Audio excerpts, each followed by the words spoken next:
Welcome to Aaron Mahnke's Cabinet of Curiosities, a production of iHeartRadio and Grim and Mild. Our world is full of the unexplainable. And if history is an open book, all of these amazing tales are right there on display, just waiting for us to explore. Welcome to the Cabinet of Curiosities.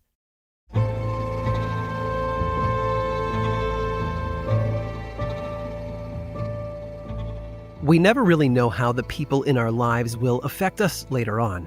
As kids, we pick up things from parents and siblings, aunts and uncles, and even our grandparents. Whether it's a love of old movies, or the way we hold a pencil, or how we say certain words, our families and friends leave their marks on us in so many ways. And for the more artistic of us, they become fodder for our creative endeavors. That's what happened to Elsie Seeger. Seeger was born in the small town of Chester, Illinois in 1894. His father worked as a handyman, and when Elsie was older, he often brought him along on the jobs. When he wasn't painting houses or hanging wallpaper, however, the young Seeger could be found playing the drums, which made him popular with local theaters and movie houses in need of musical support. His early days were spent accompanying vaudeville acts until he eventually took a job running the projector at the Chester Opera House. The owner of the opera house was a man named William Schuchert, who often sent Seeger out to fetch him hamburgers at mealtimes. Meanwhile, there was a local general store run by Dora Pascal, whose tall and lanky frame loomed over her customers, her hair tied in a loose bun that fell at the nape of her neck. All of these individuals left a lasting impression on Seeger, but perhaps none more than Frank Feigl. Feigl was known by his nickname Rocky due to his prominent jawline and muscular stature. Rocky lived with his mother and didn't have many friends. He fought a lot and was not one to shy away from a brawl. He also spent most of his time in the town's bars. Rocky didn't have a steady income, instead choosing to do odd jobs around Chester as a day laborer. Given his shaky employment history and love of drinking, he earned a less than flattering reputation as a bum. But he wasn't afraid of anything.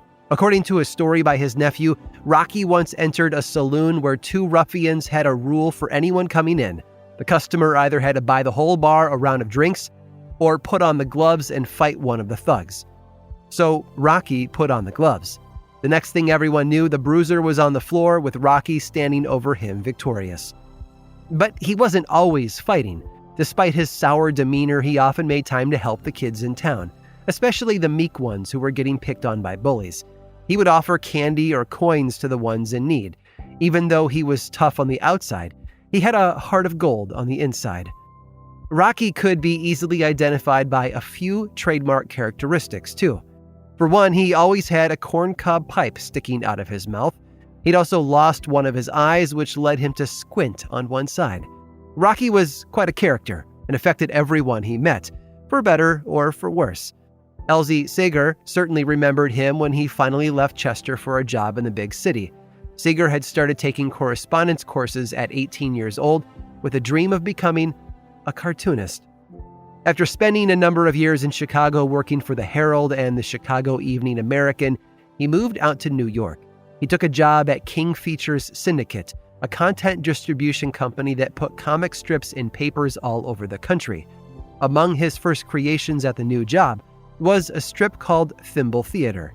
It introduced characters that were literally drawn from Seeger's own life, including a tall, thin woman with her hair in a loose bun named Olive Oil, reminiscent of Chester General Store owner Dora Pascal. Eventually, William Schuchert, the hamburger-loving Chester Opera House owner who had employed Seeger as a teen, also made an appearance. He became J. Wellington Wimpy, who would gladly pay you Tuesday for a hamburger today.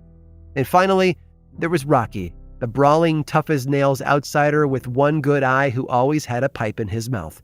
Although he never worked on the water, his headstone said everything you needed to know about him. Frank Rocky Feigl. Inspiration for Popeye the Sailor Man.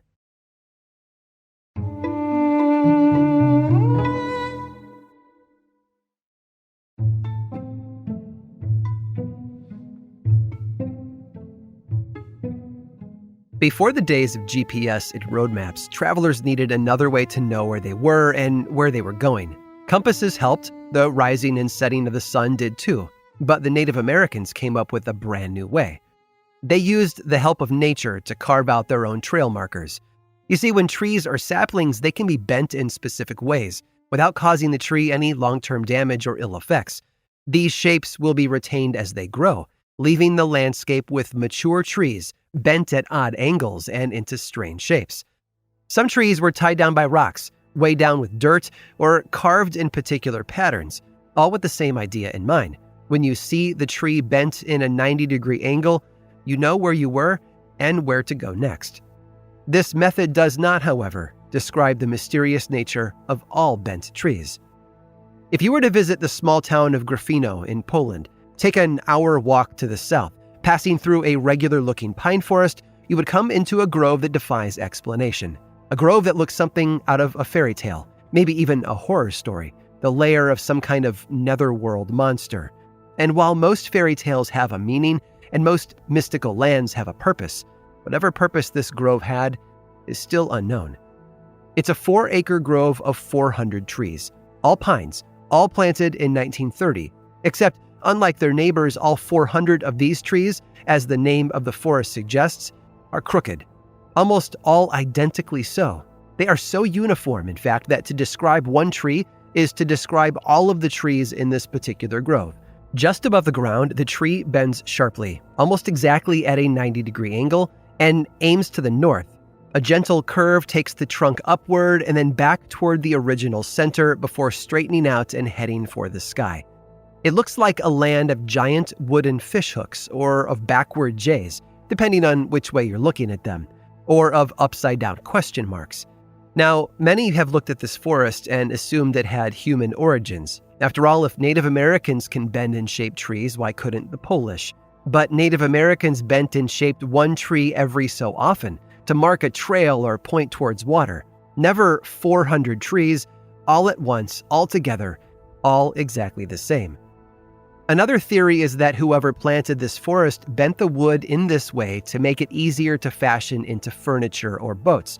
After all, boats are curved vessels, and perhaps pre-curved wood made for a more workable material. But if that's the case, whatever happened to the plan? Why were no trees cut down to serve this purpose? And why was there no record of such forethought? Still, another theory is that a heavy snowstorm blanketed the area soon after being planted, forcing the trees to push sideways underneath the snow until it melted, at which point they broke upwards and then curved back toward the sun. But there is no record of such a snowstorm, nor an explanation as to why the neighboring trees grew up just fine.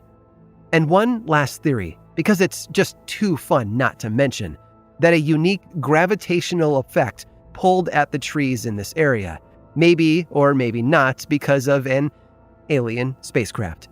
Whatever the case, you would be happy to know that all 400 trees are perfectly healthy. They all reach up to 50 feet tall, as a good pine tree is known to do, and if nothing else, it provides for an excellent photo opportunity for tourists who are eager to post a unique picture on social media, because there's nothing quite like a grove of crooked trees to get likes and followers. Just be sure to use the hashtag Curious. I hope you've enjoyed today's guided tour of the Cabinet of Curiosities. Subscribe for free on Apple Podcasts or learn more about the show by visiting curiositiespodcast.com. This show was created by me, Aaron Mahnke, in partnership with How Stuff Works. I make another award-winning show called Lore, which is a podcast, book series, and television show, and you can learn all about it over at theworldoflore.com. And until next time, stay curious.